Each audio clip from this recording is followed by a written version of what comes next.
Alright, the question says a body executing simple harmonic motion has an angular velocity of 40 radians per second. So angular velocity is 40 rads per second. If its maximum displacement A, which is also equal to R, same thing, is 6 centimeter, calculate its linear speed. Right? And I said there are 4 formulas to that. The relationship between the linear velocity and the angular velocity is that angular velocity is equal to the linear velocity times the displacement, whichever works for you. That's V is equal to omega times R. And since we're having that as our maximum displacement, we can also say V is equal to omega times A. Whichever works for you is fine. But then we're supposed to convert these 6 centimeters into meters. Right? So in doing that, we do 6 divided by 100. That gives us 0.06 meters. Right? So we have to convert to meters. So our V now becomes 40 times our maximum displacement, which we just did as 0.06. If we multiply that, I believe we're going to get 2.4 meters per second. The reason we converted is because for linear speed, it is in meters per second. Alright, so question number 3 says, a particle performing simple harmonic motion with angular velocity is 10 rads per second and has an amplitude A, which is also equal to R, as 0.2 meters. Find the maximum acceleration. And from the first stuff we give, it said linear displacement is equal to angular displacement times R. Linear velocity is angular velocity times R. Linear acceleration is angular acceleration times R. Also, linear acceleration is equal to the square of the angular velocity times R. So it means we are using this formula for it. Yep.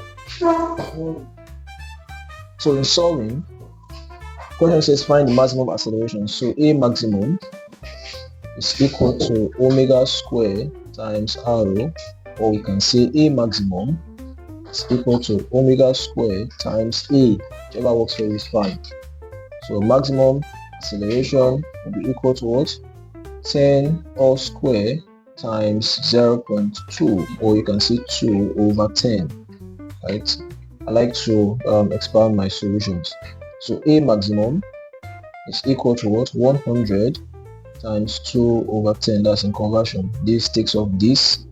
10 times 2 gives us what? 20 meters per second square. Very simple if you know how to apply them. So looking at this, it's just the easiest way to solve questions on simple harmonic motion. The question says a body in simple harmonic motion has a period of 4 seconds. Now we're given T as 4 seconds, right?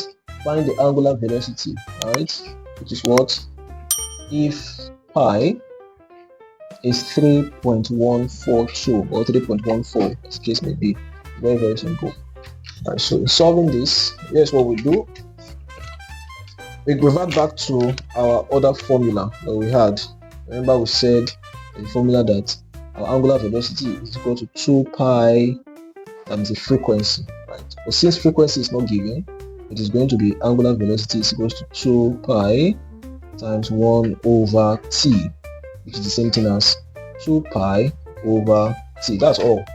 So if we apply that, angular velocity becomes 2 times the pi was given as 3.14 over the period was given as what? As 4. So if we multiply that, 2 times 3.14, we have 6.28, all divided by 4. Our angular velocity becomes 1.57 rads per second. Now you see how easy the questions are. The question says a particle in simple harmonic motion has an amplitude of 5 centimeters. So we have A or R as what? 5 cm. If you convert it to meter, it becomes what? 0.05 meters. I taught you how to convert, right? And an angular velocity of 20 rads per second. Omega is 20 rads per second. Find its velocity at mean position. So we're looking for the maximum velocity. The same thing. Alright? We know that the relationship between the linear velocity and the angular velocity is that the linear velocity is equal to the what? Omega times r, or we can say omega times a in this case. So we're coming to a conclusion that V max is equal to omega times a. It's just a substitute. Our V max gives us what? What's our omega there? 20 times what? 0.05. We multiply that. If you do that, we're going to get 1. Yep, the answer is going to be 1. We have 1 meters per second as our final answer. So no stress on that question. Right, and you know how all of this question came. If you just have those 5 questions, if you have those 5 formulas upstairs, what we said, the linear displacement is equal to the angular displacement times r, linear velocity is equal to angular velocity times r, linear acceleration is equal to angular acceleration, which is alpha times r. Our linear acceleration is equal to the square of the angular velocity times r, and omega is equal to 2 pi f, or 2 pi over t. You're good to go. All of this formula are what we need to solve simple or basic questions on simple harmonic motion. They will work every time, I promise you, every single time. Let's move on to the next question. There's a body executing simple harmonic motion has a maximum acceleration. Now this is a linear acceleration of 8 meters per second square. Please, there's a square here, please, and an amplitude, that's a or arrow, of 0.04 meters. Find the angular velocity. You should know how to solve this now. Very simple, because we know that linear acceleration is equal to angular velocity square times r. But in this case, maximum acceleration, a maximum, which is also equal to omega square times a. That's all. Alright, so let's solve. We have our linear acceleration as 8 equal to omega square times what? Times 0.04. We'll divide both sides, put it here. 8 is equal to omega square times 0.04. We are going to divide both sides by 0.04. Alright, so that this one, this guy, 0.04 here takes off 0.04 here. By that, our omega square becomes what? 8 over 0.04. And if we do that, we're going to have 200. So our omega square is equal to 200. If we take the square root of 200, we are going to have, remember, mind you, we're going to take the square root of both sides so as to cancel this guy out. Our linear angular velocity becomes the square root of 200, which is equal to 14.14 rad per second. Alright, the final question. Question says, a particle executing simple harmonic motion with angular velocity, so omega, is given as 5 rads. Angular velocity, 5 rads, 5 rads per second, right? And it asks us to find time period, and frequency. Alright, question is very simple. If pi was given, naturally pi will be given as 3.14.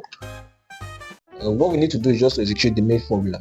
That is, our angular velocity is equal to 2 pi f. Also, our angular velocity is also equal to 2 pi over t. That's all. So if we substitute for this first and the second one, our angular velocity becomes 2 pi f, of which was given, this becomes 5, is equal to 2 pi f. Divide both sides by 2 pi. 2 pi takes off 2 pi. Our f now becomes what? 5 over 2 pi. That becomes 5 over 2 times 3.14. So if we trash that out, 5 divided by 2 times 3.14, we are going to get 0.796 revolution. Yep, this guy is in rev, right? Alright, so for the other one, it's very simple. Since we have f, we can just say t is equal to 1 over f. We know this formula. We need to go through that route. That becomes 1 over 0.796. So 1 divided by 0.796, answer gives us 1.256 seconds. Very simple. So if you go to these 7 questions, I'm going to leave 20 more questions for this, for those of you that are into examination, those of you that have questions on simple harmonic motion. This brings us to the end of linear stroke circular motion for simple harmonic motion. Let's look at other aspects of simple harmonic motion. I'll see you in the next video.